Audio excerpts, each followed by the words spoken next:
Welcome to Spam Filter for Your Brain, bite-sized ponderings on how our thoughts influence our behaviour and our lives, and because we're all connected, how our thoughts impact the world. I'm here to help people reconnect with their bodies and declutter their brains. And I don't believe that we should just magically know how our emotions and our thoughts impact our lives if no one ever teaches us. So let's learn this stuff together. Something I've noticed on coaching calls is that often people's relationship with money is the same as their relationship with time. If these themes are things that you struggle with in either areas of your life, this week's episode is going to be one for you. Quite often when I speak to people and we are talking about scarcity, there is one particular theme that they look at, and it is normally time or money. And I have noticed a theme that comes up repeatedly in many of the coaching calls that I do is that whatever we're talking about actually reflects in more than one area of their life. And this week, to just try and give you some prompts and some questions and maybe some thought reframes that might be useful for you. Somewhere where this might show up as a time example for you is that you might say yes to something that you don't really want to do, or you might say yes to something when you know that you don't have time for anything else, and yet someone makes that request of you and you say yes nonetheless. And you're going to notice a through thread coming through some of these ideas. But an example that it might come up with money is that you buy something that is essential for your needs, and then you give yourself a hell of a hard time for having done that. Or you might buy something just because you want to, but some of the shine and the glitteriness of the thing that you really wanted is tainted by the way that you speak to yourself after you've got it.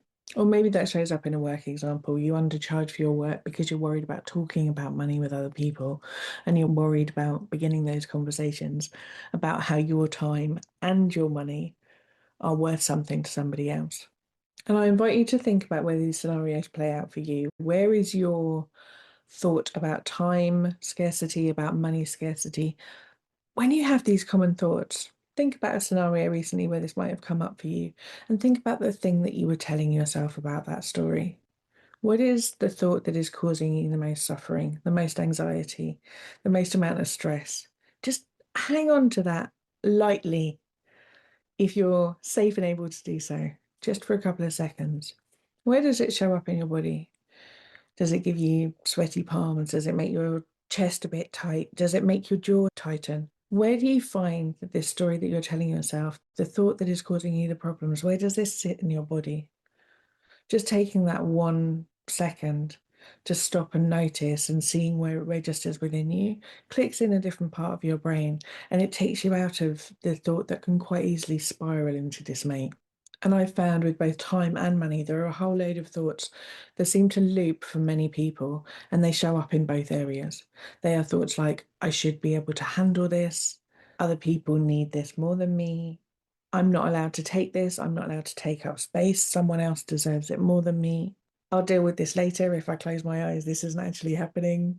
I shouldn't spend that on myself. I shouldn't take that time for myself. It belongs to somebody else. Other people deserve it way more than I do. I'll just squeeze it in. I'll just fit this extra thing in, and rounding it all off with, it's fine, I'll deal with it. I don't know if you can spot the pattern that runs through all of these thoughts, but if you were to stick a little skewer right through the middle of all of them, the thing that it comes down to is minimizing your needs. It's postponing your own self-care. It is shrinking any space that you might feel like you could take up, or frankly, that you deserve to take up, and minimizing your own needs in the hope that you're going to be able to do more things for other people, most likely, so that you can feel like you're a good person. And why do we want to feel like good people? Because then we can stop saying some of the horrible things to ourselves that undermines so much of the stuff that steals our hope and our dreams. The reason we do this stuff for other people, the reason that we try and micromanage their emotions is so that we can quieten down some of the noise of some of the really horrible things that we say to ourselves, that inner critic which is constantly criticizing your daily moves. If you can do enough things for other people, we think that we're going to be able to tone down the volume on that.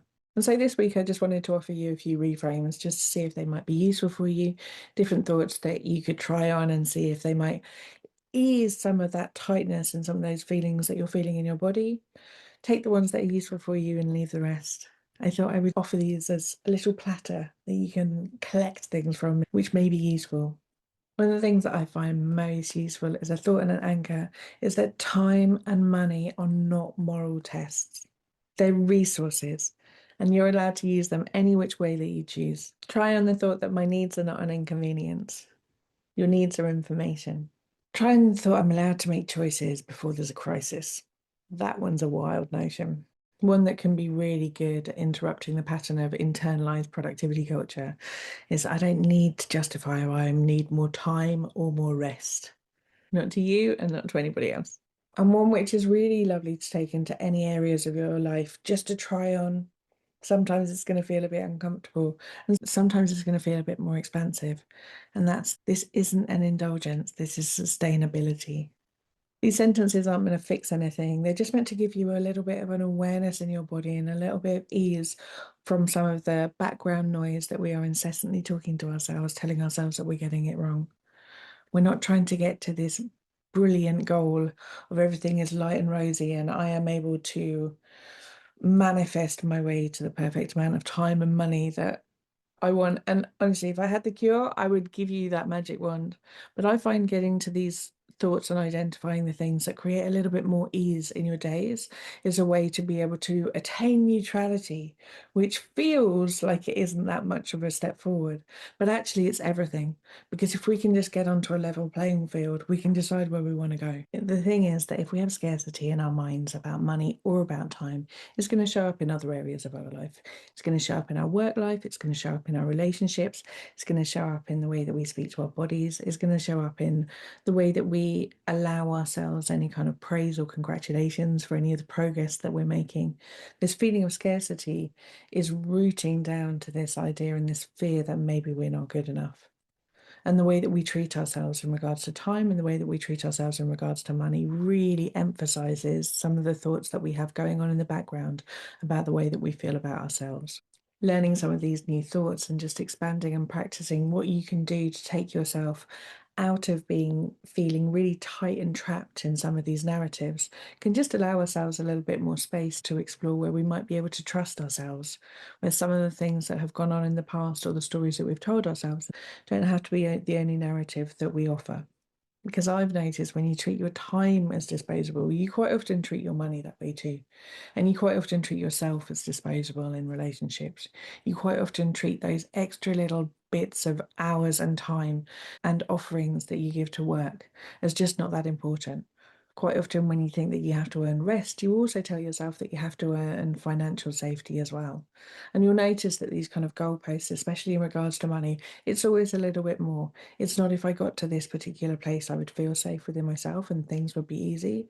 It's an ever changing horizon that you're always chasing. And that really is often replicated in things towards body image too. I always need to be a little bit thinner, a little bit younger, a little bit more attractive. It's worth chasing that goal, never actually reaching it. And when you avoid looking at your calendar, when you cram as much stuff in there as possible, I'm guessing that you probably struggle to look at your bank balance too. You might be someone who doesn't necessarily keep tabs on the bills that are coming in, the incomings and outgoings. And maybe you're someone who feels really obliged to try and pay for everybody's food in the restaurant without feeling like you can have a discussion about it. These kind of things just mirror and replicate in different areas of our lives. And in self care school, this is where we try and notice that those seeds have been planted and where they're showing up in the different areas of our life and maybe holding us back from the kind of lives that we want to be living and the people that we want to be. When you overgive your time, you underinvest in your own needs, you undervalue yourself. And by doing so, you also reflect to other people that is the way that they should treat you, but also in a way that you think it's okay to treat people. You just happen to be that person. When you overgive money, when you are over generous, when you are offering things to other people that you might not necessarily be able to afford, that is to try and avoid any kind of communication around money. And that is never going to serve you well. Quite often, what we label as generosity, that we label as kindness towards other people, is actually quite simply discomfort in the fact that we are not willing to have any conversations about money and don't have the confidence to be able to have that experience and literacy to consider that our needs are also important. All roads lead back to the same story. My needs come last. I'm not as important as other people. And if I do these things, if I give all of this stuff away, you might not notice that I'm not good enough. My humble opinion, the person listening to this is that you're probably not bad with time and you're probably not bad with money. It's just that you've been taught to deprioritize yourself because most of us have. And I wonder what might come up for you if you were to explore the thought that you're allowed to have enough, that you're allowed to want things, you're allowed to have needs. Where does that land in your body? Are you able to sit with that for a minute, even if it feels uncomfortable? There's some questions to ask yourself this week. Where are you refusing to believe that you're allowed ease? What area of your life? Is it time? Is it money? Is it something else? Where do you apologize for the time that you take or the time that you want? Which part of you has been waiting for permission here? Where are you making yourself smaller to try and be more agreeable? And what would change if you believed that resourcing yourself wasn't selfish, but actually was the key to sustainability? Choose one sentence today that feels a little bit kinder than some of the narratives that you've been telling yourself, and just see where that feels and where that fits. This has been useful. There are a whole load of free resources and workbooks in the show notes underneath the podcast and on YouTube in the show notes there. There are workbooks on perfectionism, on time management, on money mindset. There's loads of free resources that are available to you. And of course, this is what we do on the group calls and self-care school. So please do look at what is available, and you can always drop me a message. And if you would like to do some one-to-one coaching on this, I would be more than happy to try and look at where we can expand the things that are available to you in your life without making it more pressured and without making it one more thing on your to-do list. Let's look at what is already there and the ways that you speak to yourself about it and see how that could feel like it had more joy and more ease in it. I look forward to speaking to you next week. If you've been enjoying what you're hearing on the podcast, you will love Self-Care School. Self-Care School is longer versions of this, more in-depth and more personalised. We have a whole hub of courses from body image to boundaries, perfectionism, time management, and a whole range of other topics. You name it, there's probably a course on it. But most importantly, we also have a weekly group coaching call where you get to apply this stuff to your everyday life and get support to try and untangle your own story from some of the emotions that you might not be enjoying in your life.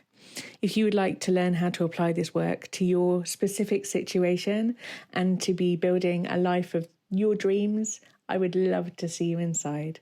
Do pop over to selfcareschool.co.uk.